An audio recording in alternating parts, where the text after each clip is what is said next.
Hello everyone, welcome to concept clarity and tricks. आज हम discuss करने वाले हैं वॉरेन हेस्टिंग के बारे में। देखिए, ब्रिटिश पार्लियामेंट किस तरीके से डिफरेंट ऑफिशियल्स को अपॉइंट करेगा गवर्न करने के लिए ईस्ट इंडिया कंपनी को। एक एक ऑफिशियल को हम डिटेल में समझेंगे, क्योंकि ये ऑफिशियल्स धीरे धीरे ईस्ट इंडिया कंपनी को अपने कंट्रोल में लेके आएंगे और 1857 के बाद में कंपनी को रिप्लेस कर दिया जाएगा। ये हम डिस्कशन कर चुके हैं, ठीक है। तो कैसे ये ऑफिशियल्स अपॉइंट होंगे, कौन अपॉइंट होगा, एक एक करके हम उनको समझेंगे। तो आज का जो टॉपिक है उसमें हम डिस्कशन करेंगे पहले official, that is Warren Hasting. कौन है, क्या काम करेंगे और किस तरीके से इनको रिप्लेस किया जाएगा, एक एक करके हम उनको डिस्कशन करेंगे। तो ध्यान से देखना है, ध्यान से समझना है, बहुत इंपॉर्टेंट वीडियो है। चलिए शुरू करते हैं। वॉरेन हेस्टिंग, देखो ये पहले गवर्नर जनरल ऑफ बंगाल बनाए गए और इनका जो टाइम पीरियड हमें देखने को मिलेगा 1772 टू 85, इस पीरियड के बीच में। क्या काम करेंगे, तो ये बहुत सारे काम करेंगे। अगर हम बात करें तो रिफॉर्म्स की, तो ये बहुत सारे रिफॉर्म लेके आएगा। क्यों लाएगा वो भी हम डिस्कशन करेंगे। ये हमें इकोनॉमिक रिफॉर्म लाने की बात करते हुए देखने को मिलेगी, इकोनॉमिक।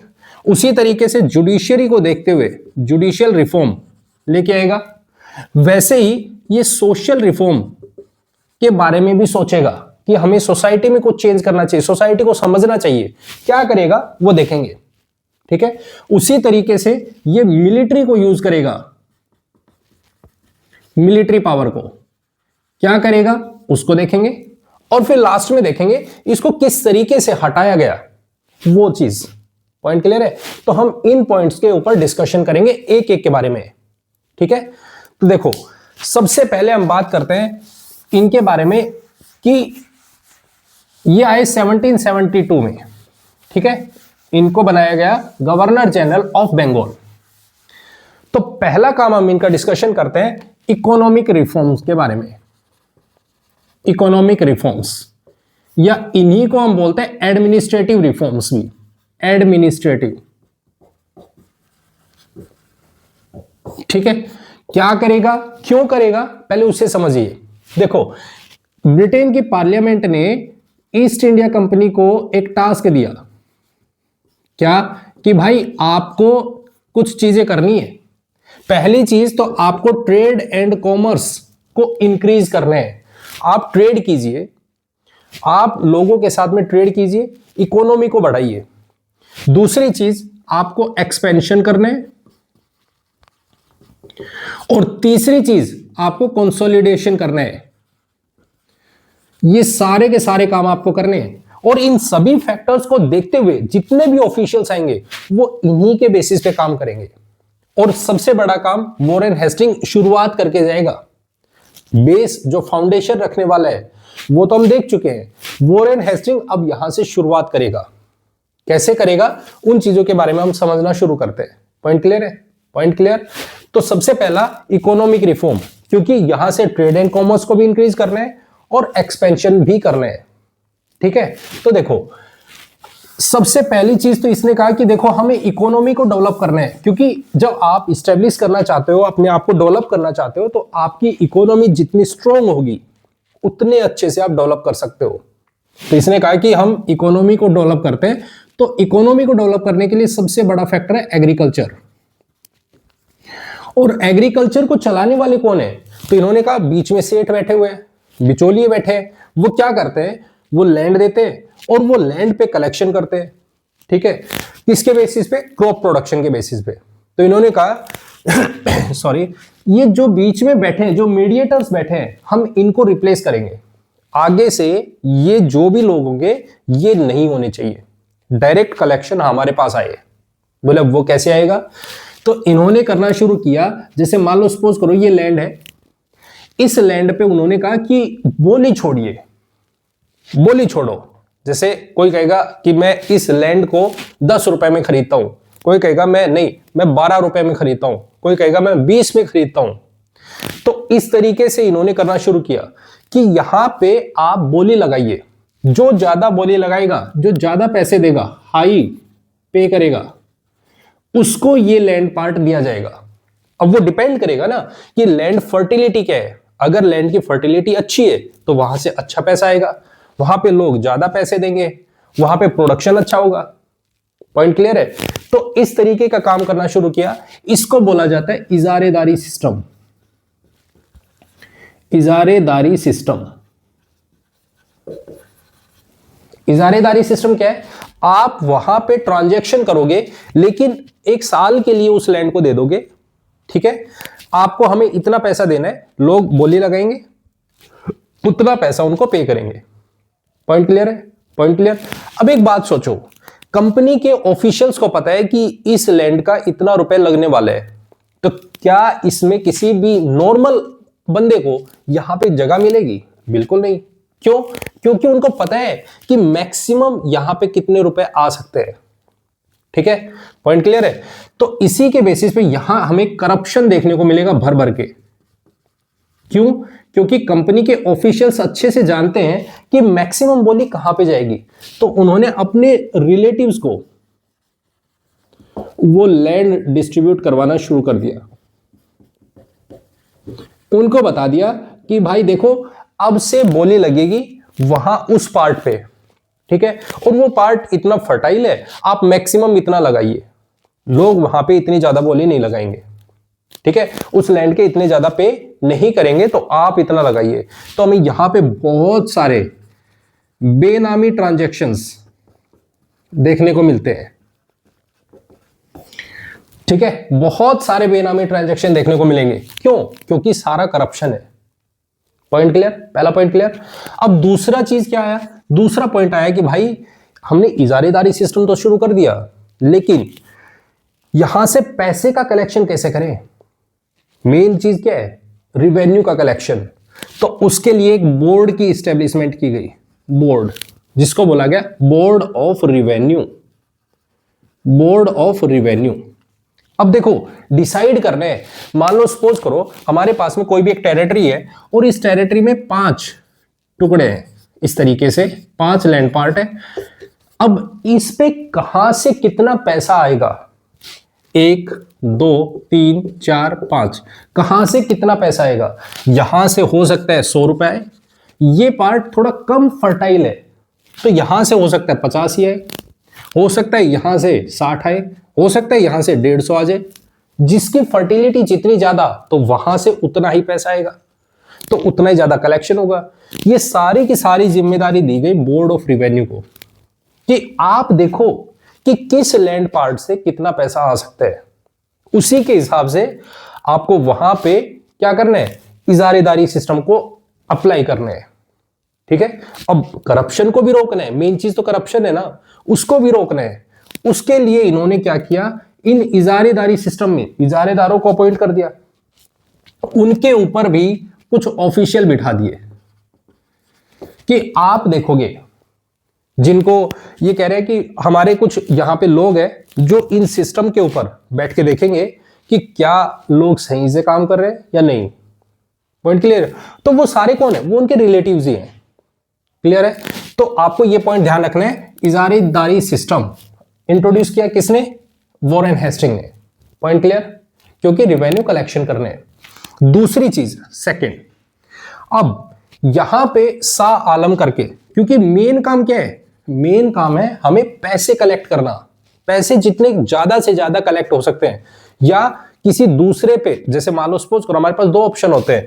आप किसी को पैसा पे करोगे, आप कोई सामान लेने गए, तो जब आप पैसा पे करोगे तो उसको पैसा कम दोगे। आप किसी को सामान बेच रहे हो तो उसको ज्यादा से ज्यादा में बेचने की कोशिश करोगे। पॉइंट क्लियर है? वैसा यहां है, आप किसी को पेंशन दोगे, पेंशन, अगर आपने पेंशन देनी है तो ऑब्वियस है भाई, एक तो ये 1000 रुपए ले, आप कहो नहीं नहीं चलो 900 में मान जाओ यार, तो आप इसको 900 पे, तो 100 रुपए का फायदा हो गया ना। वैसा ही सेम काम यहां करेगा। शाह आलम इसको पेंशन पे भेज दिया था, इलाहाबाद ट्रीटी में इसको बोला कि आपको पेंशन दी जाएगी 26 लाख रुपए, 26 लाख। बोला भाई क्यों एक बंदे को 26 लाख रुपए की पेंशन दे रहे हो? क्यों? किस बात पे देनी? कहां खर्चा करेगा ये? पेंशन कम करो। तो इसके पेंशन को रिड्यूस किया गया। मेन काम क्या है? हमें अपना धन भंडार जो है उसको बढ़ाना है। Point clear? वो कैसे बढ़ेगा? तो पेंशन काट दो। पॉइंट क्लियर है? पॉइंट क्लियर एकदम। उसके बाद हमारे पास तीसरा काम ये क्या करेगा, फिर ये देखेगा कि वो लैंड टेरिटरीज देखना शुरू करो जिनको आप डायरेक्ट कैप्चर कर सकते हो। आप कैप्चर कर सकते हो और वहां से रिवेन्यू का कलेक्शन कर सकते हो, ज्यादा कलेक्शन आए। तो इन्होंने देखा अवध वाले पार्ट में, अवध में राजा चैत सिंह करके बैठे हुए हैं, अवध में राजा चैत सिंह है एक बंदा है। तीसरा काम, एक तो है राजा चैत सिंह और दूसरी है सुजाउदौला, उनकी बेगम है सुजाउदौला की बेगम, दौला की बेगम, ये बैठे हुए हैं। इनके ऊपर इन्होंने करप्शन का आरोप लगाना शुरू कर दिया कि बोले कि भाई आप लोग आपकी टेरिटरी में जो बैठ के यहां पे काम कर रहे हो, यहां पे रिवोल्ट हो रहे हैं, ठीक है। दूसरा, आप यहां से रिवेन्यू का कलेक्शन नहीं कर पा रहे हो ढंग से, यहां से जो पैसा आना चाहिए वो पैसा टाइम टाइम पे नहीं पहुंच रहा है। तो आपके ऊपर हम हर तरीके से कि इतना पैसा दीजिए दीजिए, मतलब जबरदस्ती उनसे छीना झपटी की जा रही है। मेन काम क्या है? लुटेरा काम करना। Point clear? पैसे का कलेक्शन होना चाहिए। वैसे ही हम देखते हैं फोर्थ, इसने कस्टम हाउसेस को रिड्यूस कर दिया। कस्टम हाउसेस रिड्यूस करने का मतलब, जैसे आप एक स्टेट से दूसरे स्टेट में आप कोई भी ट्रेड कर रहे हो, ठीक है, तो ऑब्वियस है एक स्टेट से दूसरे स्टेट में जाएगा तो टैक्स लगेगा। बोले ये सब नहीं चलेगा, ठीक है। ये जो टैक्स पे हो रहा है, ये जो टैक्स दिया जा रहा है वो नहीं होगा। पैसा बचाना है, मेन चीज क्या है? पैसा बचाना है। Point clear? उसी तरीके से हम देखते हैं ट्रेड को इंक्रीज करने। अब ट्रेड इंक्रीज कैसे करें? तो इन्होंने चाइना के साथ ट्रेड बढ़ाने की कोशिश की, इन्होंने साउथ ईस्ट एशिया में ट्रेड बढ़ाने की कोशिश की। अब वो कैसे करेंगे? तो उसके लिए इन्होंने सबसे पहले तिब्बत, इनके साथ में ट्रेड को इंक्रीज किया ताकि यहां से चाइना में ओपियम सेंड किया जा सके, ओपियम का ट्रेड कर सके। बाद में चल के हम देखते हैं कि यही ओपियम वॉर में क्रिएट हो जाएगा। कैसे होगा वो आगे चल के देखेंगे हम। पॉइंट क्लियर है? तो तिब्बत के साथ में, वैसे ही इंडो चाइना वाले पोर्शन पे इन्होंने भूटान वाले रीजन में ट्रेड करना शुरू किया, भूटान के साथ में, कि हम इनके साथ ट्रेड करते हैं क्योंकि ये लैंडलॉक्ड है, तो इनके साथ में ट्रेड करेंगे तो ये पूरी तरीके से हमारे ऊपर डिपेंडेंट होंगे। Point clear? तो ये सारे के सारे काम करना शुरू करता है कौन? Warren Hasting. किसको लेके? इकोनॉमी को लेके, कि हमें इकोनॉमी को डेवलप करना है, बढ़ाना है इसको। Point clear? पॉइंट क्लियर है। अब बात करते हैं हम सेकंड रिफॉर्म की, और सेकंड रिफॉर्म है दैट इज जुडिशियल रिफॉर्म। देखो जुडिशरी, क्योंकि हम एक्ट में देख चुके हैं 1773 के एक्ट में इन्होंने क्या काम किया कि जो एक्ट आ रहा है सेकंड रिफॉर्म है जुडिशियल रिफॉर्म।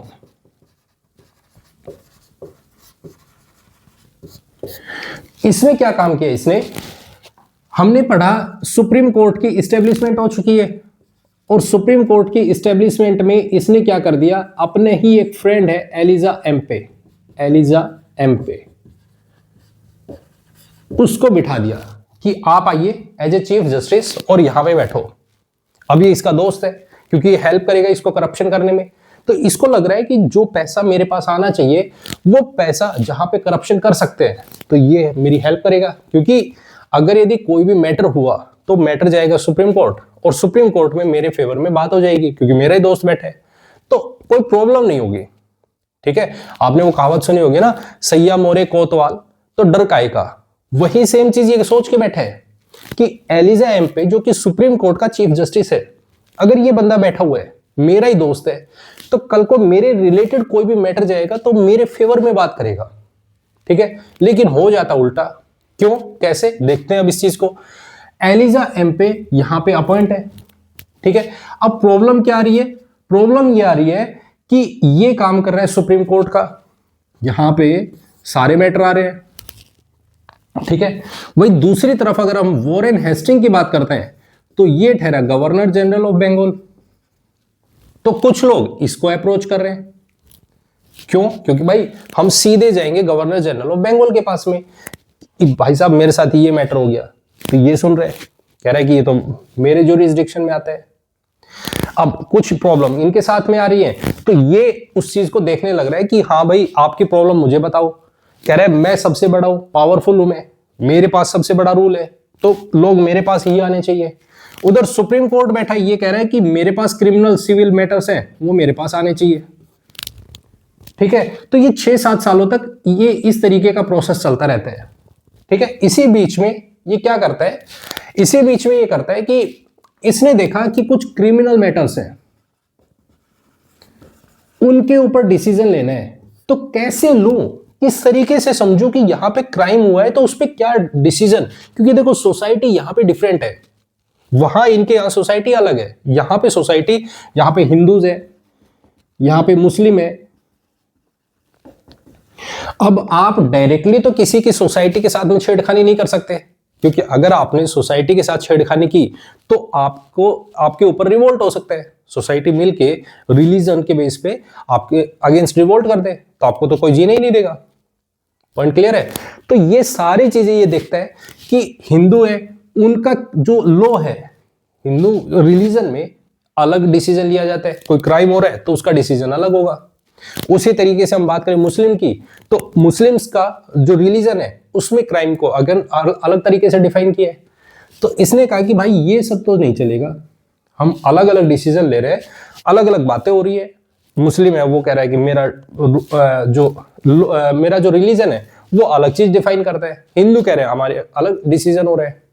तो इन्होंने क्या किया, पंडितों को, ब्राह्मण जिनको हम बोलते हैं, और मौलवीज को उन्होंने बुलाया कि भाई मेरे पास आइए, बैठो, बात करते हैं और बताओ कि आपके रिलीजन में अगर इस तरीके का कोई क्राइम होता है तो आप क्या डिसीजन दोगे, क्या पनिशमेंट होगी। तो इस तरीके से उसने हिंदू और मुस्लिम रिलीजन को समझना शुरू किया और वहां से एक लॉ निकाला, कोडिफाई किया। ठीक है, और उसको बोला गया 1776 में codification of Gentoo law, codification of Gentoo law. Point clear? इसमें क्रिमिनल किस तरीके से क्राइम कर रहे हैं, उनके बेसिस पे कौन है, यहां पे सबको कोडिफाई किया गया, रूल्स को कोडिफाई किया गया और बेस बनाया गया कि हमने इनको, इनके बेसिस पे, जो रिलीजन है उनके बेसिस पे इनको कोडिफिकेशन किया है। तो यहां से उसने फौजदारी सिस्टम चलाई, जिसमें फौजदारों को अपॉइंट किया गया, फौजदारों को, कि आपका काम है कोई भी क्रिमिनल केस आए आप उसको हैंडल करोगे, आप देखोगे कि किस तरीके से जो भी क्रिमिनल केस हुआ है उसका क्या पनिशमेंट होगा, आप देखोगे। Point clear? अब इसने ये सारी चीजें यहां पॉइंट कर दी। यही सारी चीजें सुप्रीम कोर्ट देख रहे हैं कि भाई जो वॉरेन हेस्टिंग है वो गवर्नर जनरल ऑफ बंगाल है, उसका काम है पूरी टेरिटरी को संभालना। सुप्रीम कोर्ट का काम है कि क्या क्या मैटर है, क्या केस है, उस पर डिसीजन देना। ये हमारे बीच में पढ़ने की कोशिश कर रहे हैं। सुप्रीम कोर्ट कह रहा है कि वॉरेन हेस्टिंग मुझे इंटरवीन कर रहे हैं, मेरे डिसीजन लेने से वो कर रहा है, रोक लगा रहे हैं, खुद डिसीजन दिए जा रहे हैं, जबकि डिसीजन देना मेरा काम है, किसी भी केस को सुनना है तो मेरा काम है। वॉरेन हेस्टिंग कह रहा है कि मैं बड़ा हूं, आप बीच में क्यों बोल रहे हो। अब दोनों हैं फ्रेंड एक दूसरे के, लेकिन दोनों में टकराव हो रहा है कि भाई आप मेरे मैटर में आ रहे हो, ये कह रहा है आप मेरे मैटर में आ रहे हो। तो ये सब चीजें देखने लग रही है ब्रिटेन की पार्लियामेंट कि भाई क्या चल रहा है। तो सुना किसको जाएगा, वॉरेन हेस्टिंग को, क्योंकि इसी ने तो बुलाया इसको। तो वॉरेन हेस्टिंग ने यहां पे एक लॉ निकाला और उसमें मॉडिफिकेशन किया, ठीक है, अमेंडमेंट किया लॉ में, और बोला गया कि आज से मेरे कोई भी डिसीजन होंगे तो उसमें सुप्रीम कोर्ट किसी भी तरीके का इंटरवीन नहीं करेगा। मैं डिसीजन दे रहा हूं ना, तो उसको सुप्रीम कोर्ट बीच में बोलने वाला कोई नहीं होता है। अब ये बात इसको चुभेगी कि भाई ये कैसे हो रहा है, तो इसने इसका अपोज करना शुरू किया। अब आप देखो, आपने किसी बंदे को बनाया है, अब वो बंदा आपके सामने खड़ा होकर बोल रहा है कि भाई तेरी हिम्मत कैसे हो गई, तो ऑब्वियस है कि ईगो पे तो बात आएगी। वॉरेन हेस्टिंग की ईगो पे बात आएगी कि ये बंदा मेरा दोस्त था, मेरे फेवर में बात करनी चाहिए, ये मेरे अगेंस्ट बोल रहा है, हटाओ इसे। तो इसने इसकी पत्ता काट दिया कि चल भाई अपने घर चल, बहुत हो गया, तुझे चीफ जस्टिस बनाया, तुझे सड़क से उठा के स्टार बनाया और आज तू मुझे ही आंख दिखा रहा है, बाहर निकल। पॉइंट क्लियर है? Point clear? तो इस तरीके का काम हमें यहां पे देखने को मिलता है। इसने यहां पे चेंजमेंट किया और सुप्रीम कोर्ट को अपने अंडर में ले लिया। क्लियर? Point clear? तो इस तरीके का काम हमें जुडिशियल रिफॉर्म, फौजदारी सिस्टम कौन लेके आ रहा है? That is Warren Hasting. Clear? इसी तरीके से हम देखते हैं तीसरा रिफॉर्म ये लाने की कोशिश करेगा जिसको बोलते हैं सोशल रिफॉर्म। सोशल रिफॉर्म क्या है? देखो, आप किसी भी जगह पे जा रहे हो, आपको सोसाइटी को समझना है, ठीक है? समझिएगा, सोशल।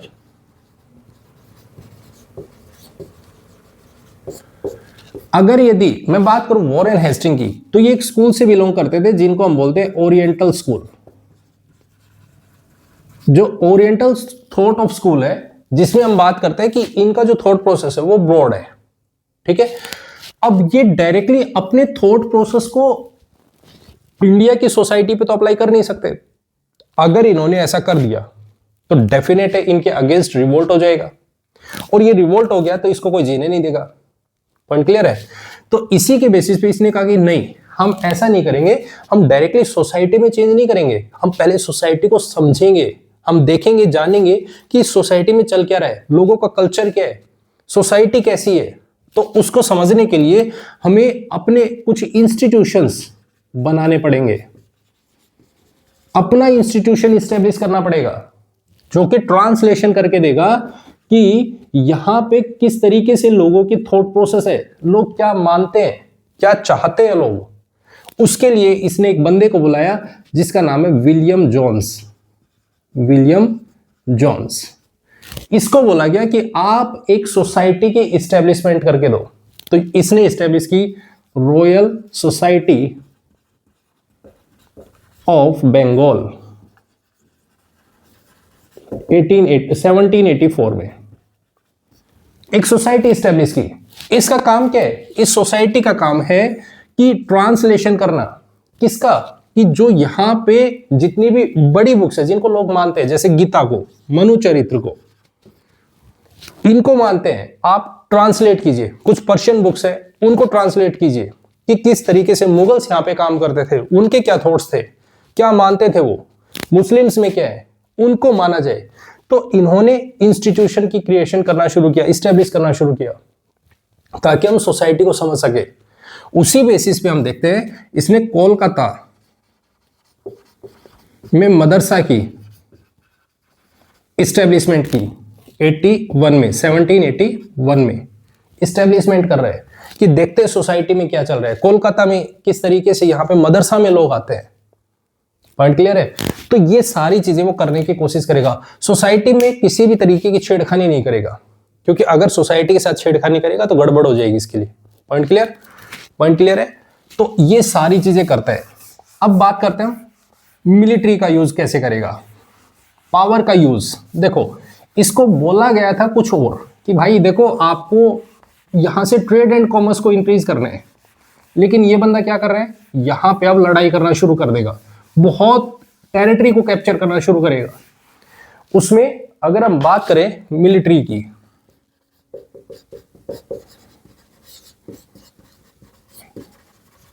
सबसे पहले इसने, अगर हम ईयर वाइज देखें तो सबसे पहले इसने 1773 में अवध को कैप्चर किया, अवध पे अपना कंट्रोल इस्टेब्लिश किया। 74 में इसने रोहिलखंड वाले रीजन पे अपने आप को इस्टेब्लिश किया, जहां पे अफगानों को इसने हटाया, अफगान। ठीक है? 75 में ये जाके भिड़ जाते हैं किन के साथ में? मराठाओं के साथ में, जिनको हम बोलते हैं Anglo Maratha war, Anglo Maratha war. और ये कौन सा है? ये फर्स्ट एंग्लो मराठा वॉर है। ठीक है? अब ध्यान से सुनना, इसी पीरियड में ये 3 जगह पे फ्रंट बनाए बैठे हैं। 3 जगह कौन कौन से? एक तरफ तो ये बंगाल में, वहां पे अपना कंसोलिडेशन कर रहे हैं, कि भाई इस एरिया को अपने आप को कंसोलिडेट करो, यहां पे इस्टेब्लिश करो। दूसरी तरफ ये मराठाओं से भिड़ चुके हैं, मराठा से। और तीसरी तरफ इन्होंने क्या कर दिया, फ्रंट ओपन कर दिया मैसूर के साथ में। ये एक साथ 3 जगह पे फंस गए, ऊपर बंगाल में भी, नीचे मैसूर में भी, और इधर मराठा में भी। तो वॉरेन हेस्टिंग बैठ के सोच रहे हैं कि भाई एक साथ हम 3 जगह पे अपने आप को इस्टेब्लिश नहीं कर सकते, 3 जगह पे लड़ाई करेंगे तो बहुत गलत हो जाएगा। इसके लिए इसने मराठाओं के साथ में जाकर ट्रीटी कर दी कि हमें एक जगह को साइलेंट करना पड़ेगा, बिठाना पड़ेगा कि हम पीस चाहते हैं। यहां पे एक ट्रीटी होती है, उसको बोलते हैं treaty of Salbai, Salbai treaty. और इस ट्रीटी में 1782 में यहां पे जो ट्रीटी होती है, इस ट्रीटी में बोला कि हमें पीस चाहिए, हमें कुछ नहीं चाहिए, हम चाहते हैं कि आपके साथ में हम आराम से रहें, मिल बांट के रहें, और झूठे दिलासे दे दिए। इस पीस में इन्होंने 20 साल का टाइम ले लिया, 20 साल तक पीस के लिए, कि हम पीस चाहते हैं, हम आपके साथ किसी भी तरीके का ऐसा बिहेवियर नहीं करना चाहते, या आपके साथ कोई लड़ाई नहीं करना चाहते। वो गलती से, ठीक है, ऐसे चलते चलते देखो आपने टांग अड़ा दी थी, इसलिए हम आपके साथ में बहस करने के लिए उतर गए थे, इस वजह से ये सारी चीजें हो गई, अदरवाइज हम आपके साथ किसी तरीके की लड़ाई नहीं चाहते थे। अब मराठा इस चीज में फंस गए, और उनके बीच में क्या होती है, ट्रीटी होती है, जो 20 साल के लिए एक्सटेंड कर जाती है। 20 साल लगते हैं वापस से दोबारा से मराठाओं पे अटैक करने में। 1802 हम ये देखते हैं, 20 साल वापस से अटैक करेंगे 1802-03 में। तो इस टाइम तक, जब ये 20 साल का जो पीरियड मिला, जहां पे मराठाओं की तरफ से ये टेंशन फ्री हो गए कि उधर से कुछ नहीं होने वाला, अब बाकी सबको कंसोलिडेट करो। तो इसी 20 साल में इन्होंने बंगाल को भी कंसोलिडेट कर लिया, इसी पीरियड में इन्होंने मैसूर को भी कैप्चर कर लिया, और इसके पीरियड में, वॉरेन हेस्टिंग के पीरियड में, हमें सेकंड एंग्लो मैसूर वॉर देखने को मिलता है।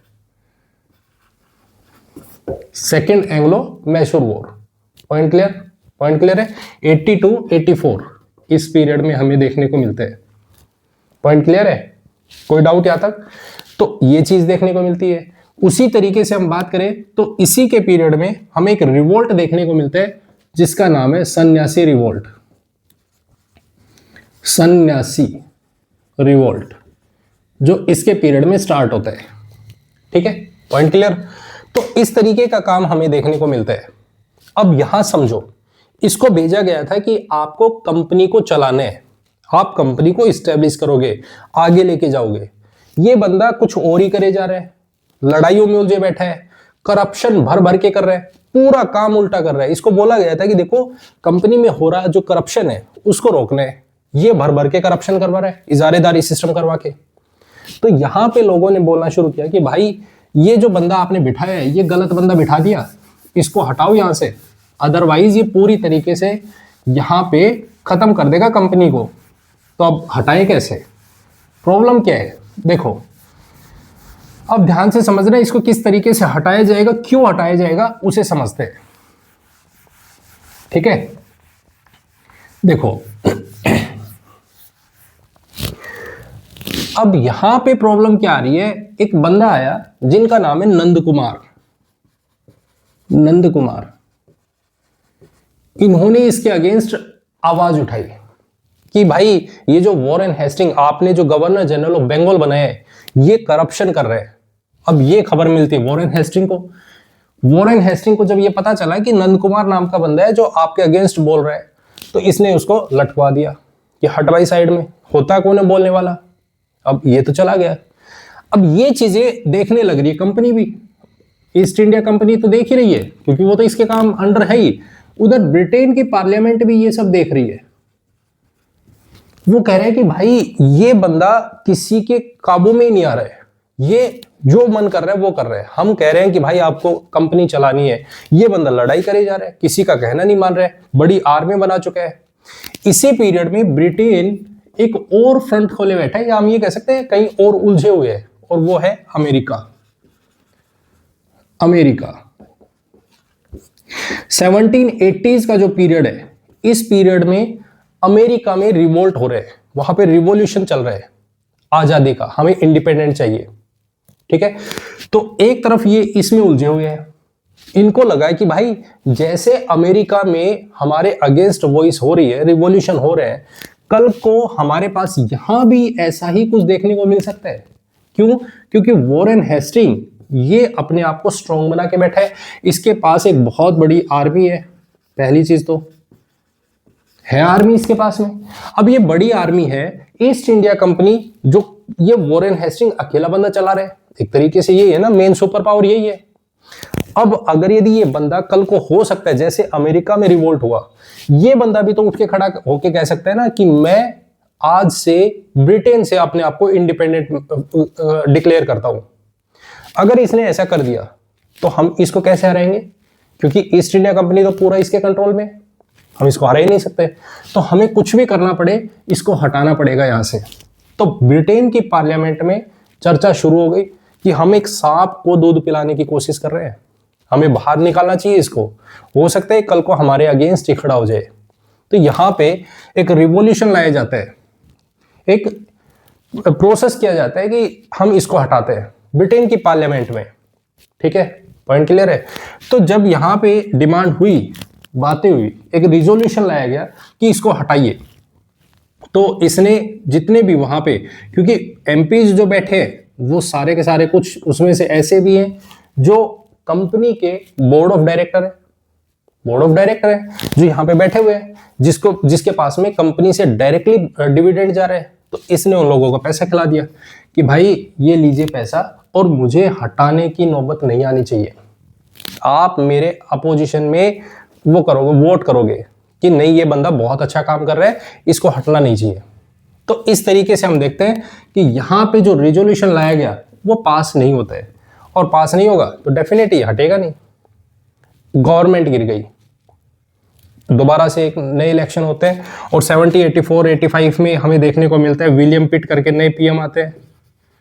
विलियम पिट, इसने दोबारा से नया बिल लेके आया, उसमें इसको हटाने की बात की गई कि इसको हटाते हैं। जब ये हटाया गया तो इसको पास कर दिया गया, ये बिल पास करवाते हैं, और बिल जब पास हुआ तो इसको बोला गया कि आप आज से सबऑर्डिनेट बने, आज से हम आपको सबऑर्डिनेट बनाते हैं, आप हमारे अंडर काम करोगे। अब ये तो नवाब है, नवाब के लड़के हैं, एक तरीके से मैं कह सकता हूं भाई पूरे इंडिया पे मैं राज कर रहा हूं, आज मैं आपके अंडर काम करूंगा, आपका सबऑर्डिनेट बनूंगा? नहीं, मैं नहीं करता ऐसा। इसने कहा कि मैं रेजिग्नेशन देता हूं, मैं रिजाइन करता हूं। अब ये बात वहां पे ब्रिटेन की पार्लियामेंट में पहुंच गई, बोले यार ये बंदा तो अकड़ के खड़ा हो गया है, इसकी अकड़ निकालनी पड़ेगी हमें। तो यहां से इसके रेजिग्नेशन को रिमूव किया गया, बोले नहीं हम इसके रेजिग्नेशन को एक्सेप्ट नहीं करते, जा कर ले क्या करेगा, हम तेरे रेजिग्नेशन को एक्सेप्ट नहीं कर रहे, अब तुझे तेरी औकात दिखाते हैं। ठीक है, तो ब्रिटेन की पार्लियामेंट में इसके अगेंस्ट दोबारा से इंपीचमेंट का प्रोसेस चलाया जाता है, और पेंशन पे रखा गया कि आजा तेरे को पेंशन देते हैं हम। ठीक है, और साथ में अब तेरे को लगातार कोर्ट में आना पड़ेगा, मुलाकात करनी पड़ेगी, देखते हैं जो सारे का सारा जितने भी तूने काले काम किए हैं उन सब की लिस्ट निकाली जाएगी, और अब तेरा सारा हिसाब होगा। ठीक है, यहां पे हम देखते हैं 1810 तक इसको लगातार चक्कर कटवाए जाते हैं कि आइए बैठिए, बताइए ये क्या हुआ, इस पीरियड में क्या हुआ, क्या चीजें चली, इस तरीके का एंड इसको चक्कर कटवाए जाता है। लास्ट में ये सुसाइड करता है, और ये सब चीजें हम देखते हैं। सोचो अब ये सारे का सारा काम कौन कर रहा है? ब्रिटेन की पार्लियामेंट। और बदनाम कौन हो रहा है? ईस्ट इंडिया कंपनी, कि ईस्ट इंडिया कंपनी है जो इंडिया को अपने कंट्रोल में लेके आई। कहीं से लगा यहां पे कि इंडिया को कंट्रोल में करने वाली ईस्ट इंडिया कंपनी है? नहीं, सारा खेल ब्रिटेन की पार्लियामेंट है, ये सब एक प्लानिंग का हिस्सा है।